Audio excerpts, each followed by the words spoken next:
இப்போ நம்ம பார்க்க போகிற டிஷ்ஷு ஒரு நான்வெஜ் டிஷ்ஷு, ஃபிஷ் ப்ரிப்ரேஷன். அது நம்ம இது சிங்கப்பூர் ஃபிஷ் கறி அப்படின்னு சொல்கிற ஒரு வித்தியாசமான ஃபிஷ் ஐட்டம். நிறைய ஃபிஷ் குழம்பு, கிரேவி அதெல்லாம் பார்த்துருப்போம். ஆனால் இது சிங்கப்பூர் ஸ்டைலில் எப்படி ஃபிஷ் குழம்பு வைக்கிறது அப்படின்றத பற்றி பார்ப்போம்.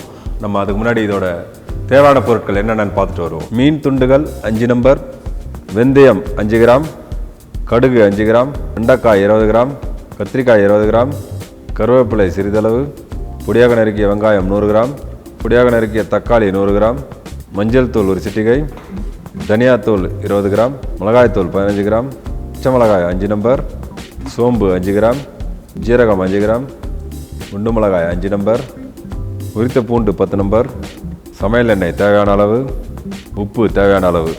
நம்ம இதோட தேவையான பொருட்களை பார்த்தோம். இதில் பார்த்தீங்கன்னா நிறைய திக்கனிங் ஏஜென்ட்ஸ் இருக்குது. அது மீன் குழம்புனா நம்மள திக்காக இருக்கும். அப்படி இது ஒரு தின் ஃபிஷ் கறி. இதில் ஸ்பெஷாலிட்டி என்னென்னு பார்த்தீங்கன்னா, இதில் வந்து நம்ம வெஜிடபிள்ஸ் போட்டு குக் பண்ணுவோம். அதாவது கத்திரிக்காய், வெண்டைக்காய், அது இல்லாமல் இது வந்து கொஞ்சம் மஞ்சப்பொடி ஃப்ளேவர் அதிகமாக இருக்கும். அதே டைமில் தின் கிரேவியாக இருக்கும். இது வந்து ரைஸோட சாப்பிட ரொம்ப எக்ஸலண்ட்டான ஐட்டம். இப்போ நம்ம வாங்க இதோட எப்படி செய்முறை அப்படின்றத பார்ப்போம். ஒரு சின்ன பேன் எடுத்துப்போம். அதில் ஆயில் போட்டு, ஆயில் சூடானதுக்கப்புறம் கடுகு, வெந்தயம், சோம்பு, ஜீரகம் இது நாலும் பொரிஞ்சதுக்கப்புறம் வெங்காயம் நல்லா கோல்டன் ப்ரௌன் வதங்கினதுக்கப்புறம் கருவேப்பிலை, கீரி வச்ச பச்சை மிளகாய் அதையும் போட்டுட்டு நம்ம நல்லா வதக்குவோம். வதக்கினதுக்கப்புறம் இந்த கத்திரிக்காய், வெண்டைக்காய் அதையும் சேர்த்து இதோட வதக்கணும். வதக்கிட்டு கொஞ்சம் தேவையான அளவு இதில் உப்பு போட்டு கொஞ்சம் தண்ணி ஊற்றி கொதிக்க வைக்கணும். கொதிச்சதுக்கப்புறம் நம்ம ரெடி பண்ணி வச்சுருக்கிற ஃபிஷ் க்யூப்ஸை இதை கிரேவிலேயே போட்டு நல்லா கொதிக்க வச்சுட்டு நல்லா கொஞ்சம் தண்ணி தேவையான தண்ணி ஊற்றி ஃபிஷ்ஷு குக் ஆகி அதோட சீசனிங் செக் பண்ணி நம்ம எடுத்துருவோம். இப்போ வாங்க இதோட செய்முறை எப்படி அப்படின்றத பார்ப்போம்.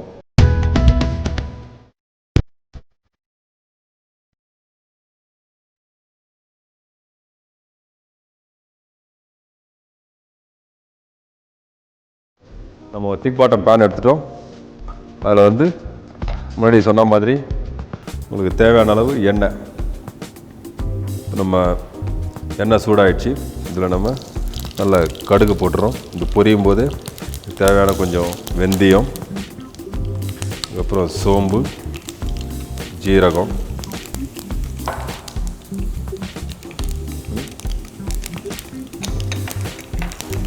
இது வதங்கினதுக்கப்புறம் இது கூடவே நம்ம உரிச்சு வச்சுருக்கிற பூண்டு, குண்டு மிளகாய் இதோடு சேர்ந்து வதங்கணும். இது கூடவே கீரி வச்சுருக்கிற பச்சை மிளகாயை இதோடு சேர்த்து வதக்கிக்கணும். இந்த பச்சை மிளகாய் கூட கறி லீவ்ஸு இதெல்லாம் நல்லா வதங்கி வந்ததுக்கப்புறம் இதில் நம்ம வெங்காயத்தை சேர்த்துக்கிறோம்.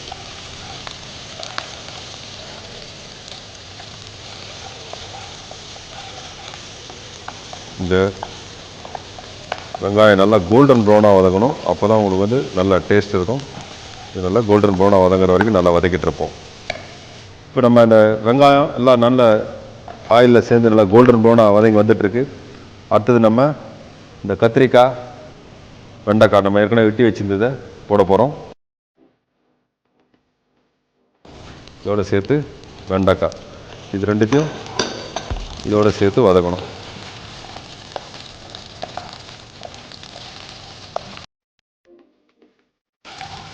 இப்போ இந்த கத்திரிக்காயும் இதில் சேர்த்து வதக்கிறதுனால இது நல்ல ஒரு வெஜிடபிளோட ஃப்ளேவரும் இதில் சேர்ந்து இறங்கி வரும்.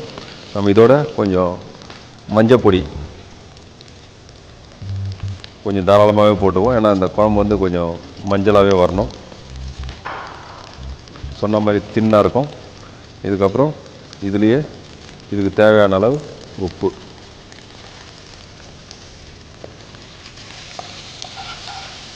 நல்லா இந்த மசாலாவோடு சேர்ந்து வதங்கி வரணும்.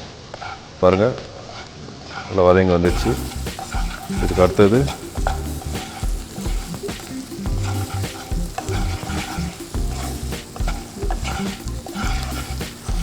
நம்ம ரெடி பண்ணி சாப் பண்ணி வச்சுருக்கிற தக்காளி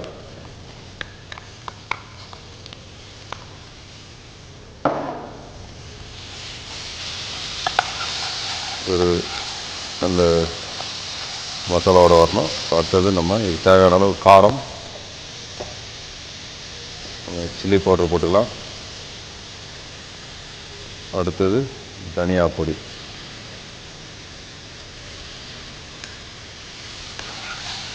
இது எல்லா இடத்துலையும் படுற மாதிரி நல்லா கலக்கிக்கணும்.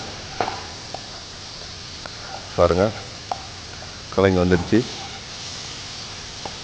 இதில் நம்ம இப்போ தண்ணி சேர்த்துக்கலாம்.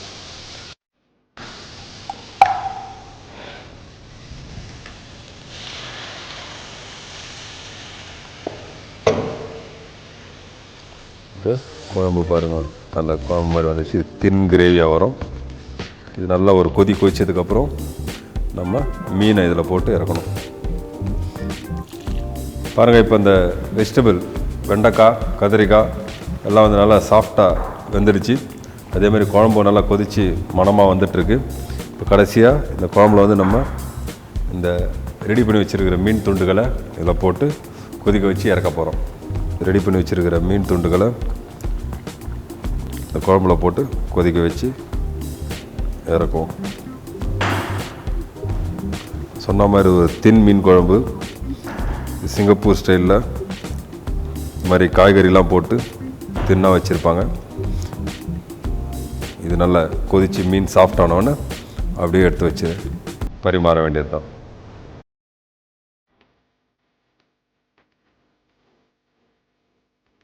சிங்கப்பூர் ஃபிஷ் கறி ரெடி ஆகிருக்கு. ஃபிஷ் நல்லா வெந்து குழம்பும் நம்ம சொன்ன மாதிரி இந்த தின் கன்சிஸ்டன்சியில் இருக்குது. நம்ம சீசனிங் செக் பண்ணியாச்சு, கரெக்டாக இருக்குது. இதோட பிளேட்டிங்கை நம்ம பார்ப்போம். இது ஃபிஷ்ஷோட குழம்பு ஊற்றுறோம். இது மாதிரி ஃபிஷ் நல்லா வெந்திருக்கும். நல்லா சாஃப்டாக இருந்ததுக்கப்புறம் இது மாதிரி மீன் துண்டுகளை எடுத்து போடுங்க. இதோட இந்த காய்கறிலையும் சேர்த்து இந்த கத்திரிக்காய், வெண்டைக்காய் எல்லாம் தெரிகிற மாதிரி ஒரு தின் கிரேவி பாருங்கள். இதை நம்ம அப்படியே ரெடி பண்ணி ஊற்றுறோம். இது வந்து இதோட கார்னிஷ் பார்த்திங்கன்னா பொரிச்ச கருவேப்பிலை போடலாம். அதில் ஒரு சின்ன துண்டு தக்காளியை வச்சு அலங்கரிக்கலாம். உங்களுக்கு சிங்கப்பூர் மீன் குழம்பு ரெடி. இது நம்ம சிங்கப்பூர் மீன் குழம்பு பிளேட்டிங் எப்படி பண்ணுறது அப்படின்றத பார்த்தோம். நான் முன்னாடியே சொன்ன மாதிரி இதில் வந்து திக்னிங் ஏஜென்ட்லாம் எதுவும் கிடையாது. அதாவது தேங்காய் பேஸ்ட்டோ இல்லை தக்காளி பேஸ்ட்டோ நம்ம இந்த கிரேவியை வந்து திக் பண்ணுற அளவுக்கு நம்ம எதுவுமே போடல. இதில் ஒரு தின் கிரேவி, அதோட இதில் வெஜிடபிள்ஸ்லாம் போட்டிருக்கேன். அது இல்லாமல் இது சிங்கப்பூரில் ரொம்ப ஃபேமஸான ஸ்டைல் ஃபிஷ் ப்ரிப்பரேஷன். இது நீங்கள் ட்ரை பண்ணி பாருங்கள், கொஞ்சம் வித்தியாசமாக இருக்கும். இதோட அக்கம்பனிமெண்ட் பார்த்தீங்கன்னா நீங்கள் ரைஸோடு சாப்பிட்டிங்கன்னா ரொம்ப நல்லாயிருக்கும். இதை நீங்கள் ட்ரை பண்ணி பாருங்கள்.